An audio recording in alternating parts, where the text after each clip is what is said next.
আচ্ছা, লাশ কাটতে গিয়ে আপনার কি কখনো ভয় লাগছে বা এরকম কোনো কিছু মনে হয়েছে? হ্যাঁ, হয়েছে। একদিন একদিন এরকম একটা ঘটনা ঘটেছিল আরকি। হ্যাঁ, যে একটা এই মানে ফুলা লাশ, মানে পুরাপুরি ফুলা লাশ, হ্যাঁ? অনেক দিনকার আরকি। ৪, ৫, ৬ দিনকার লাশ আরকি। ফুলে-টুলে একদম একাকার হয়েছিল।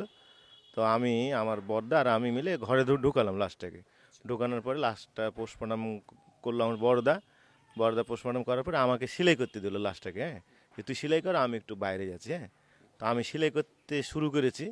হ্যাঁ, সেলাই করছি আর কি আগে হয়তো আপনার এই দিক থেকে সেলাই করতে হয়, নিচ থেকে। সেলাই করছি, বারবার সেলাই করছি, আর সুতাটা করছে কি হাতে, ওই লাশের হাতে বেঁধে আছে। এই ২-৩ বার এরকম যখন বেঁধে গেছে আর কি, বাঁধার পরে আমি ওই লাশটার মুখের দিক তাকাচ্ছি, এভাবে তাকালাম। তাকানোর পরে আমার একটু ভিতরে কিরকম জানি লাশটা আমার মুখের উপর তাকাচ্ছে, আমার দিকে তাকাচ্ছে, হ্যাঁ? তখন আবার চেষ্টা করলাম, না এরকম তো হতে পারে না। আবার লাশটা সেলাই করছি, দেখি আমার হাতে সুতা সুতা বেঁধে আছে। বাঁধার পরে আমি কি ওই লাস্টের সুতা ইয়েটি ছেড়ে টেরে আমি একটু বাইরে চলে গেছি। বাইরে যাই আমি একটু একটু ভয় ভয় করছি। আমি বাইরে চলে গেলাম, যাই আমার বড়দাকে একটু বললাম যে এই ব্যাপার, হ্যাঁ? তখন উনি উনি উনি বুঝতে পেরেছে শালা আসলে যে ভয় খেয়ে গেছে, হ্যাঁ? এখন তো এটা তখন উনি উনি আসলো, আসার পরে হ্যাঁ, লাশটা খুব মানে ফোলা টোলা লাশ, চোখ টোক বাইরে করা, জিভা বাইর হওয়া ছিল। হুম, তো এরকম আমার জীবনে একটু এরকম একটা ঘটনা ঘটেছে আর কি। আমি সঙ্গে সঙ্গে যাই আমার বড়দাকে বলি, বড়দা করলো কি আমাকে একটু বাইরে বসালো, বসানোর পরে ওই আসে লাশটাকে সিলাই করার পরে টরে তারপরে একজন আমাকে কবিরাজ একটু ডাকে না, একটু ফুঁক টুক দিয়ে পানি টানি ফোড়া দিয়ে একটু সাহস টাহস দেওয়ার পরে, হ্যাঁ, তারপরে এরকম আমার জীবনে এরকম একটা ঘটনা ঘটেছিল আর কি। আচ্ছা, আপনার জীবনের সেরা ঘটনাটা বলুন। আমার জীবনে সেরা ঘটনা বলতে যে এই লাশের বিষয়ে, হ্যাঁ, লাশের বিষয়। লাশের বিষয়ে কিছু কিছু লাশ আছে, হ্যাঁ? ধরেন যে আপনার পচা মানে ফুলা লাশ, হ্যাঁ, পুড়ে গেছে, ফুলে গেছে আর কি, হ্যাঁ? এই ফুলা লাশগুলাকে যদি আমরা কোনো রকমে মানে কাটি কাটি টুটি সিলাই টিলাই করি, করলে কিন্তু আমাদের একটু মনের ভিতরে একটু ভাব, ভয় একটা ভাব আসে। হ্যাঁ, আসার পরে তখন আমরা আবার ওটাকে আমাদের মাথার ভিতরে অনেক দিন এই দৃশ্যটা থাকে আর কি।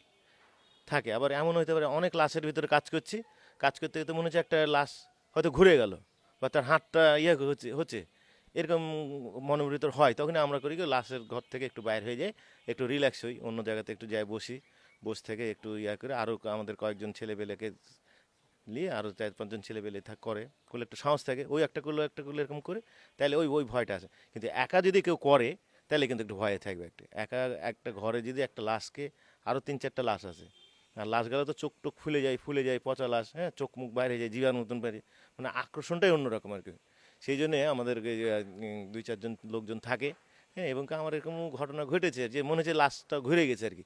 পরে দেখছি যে এই অবস্থাতে যখন লাশের দিক তাকাই, তখন ও মা গো বাপকে বলে আমরা বাইরে যাই বাপ, পিছিয়ে যাই, একটু থাকলাম, থাকে আবার কিছুক্ষণ পর একটু রিল্যাক্স হয়ে যাইতে, তারপরে আমরা আবার ২-৪ জন মিলে আবার আসে লাশটাকে কাটি কুটি সিলাই টিলাই করে পাটিতে সুন্দর করে বানে টেনে টাইট করে বানে, তখন বানাটানো হয় না। যেহেতু একবার যখন ভয় খেয়ে যায় মানুষ, তখন কিন্তু আর ওই ওই লাশের কাছে সেই ভিড়তে পারে না, তখন অন্যজনকে ভিড়ানোর পরে তারপরে লাশটাকে আমরা বাইর করে দিই আর কি। আচ্ছা, আমরা মনে করি যে আপনার যে লাশ নিয়ে আসে, আচ্ছা, পোস্টমর্টম করার মূল কারণটা কি তাদের ভিতরে যে পার্টস পাতি থাকে যেমন কিডনি বা প্রয়োজনীয় কিছু জিনিসপত্র, আসলে কি সেগুলা নেওয়ার জন্য মূলত প্রত্যেকটা লাশকে পোস্টমর্টম করা হয়, না অন্য কোনো কারণ আছে?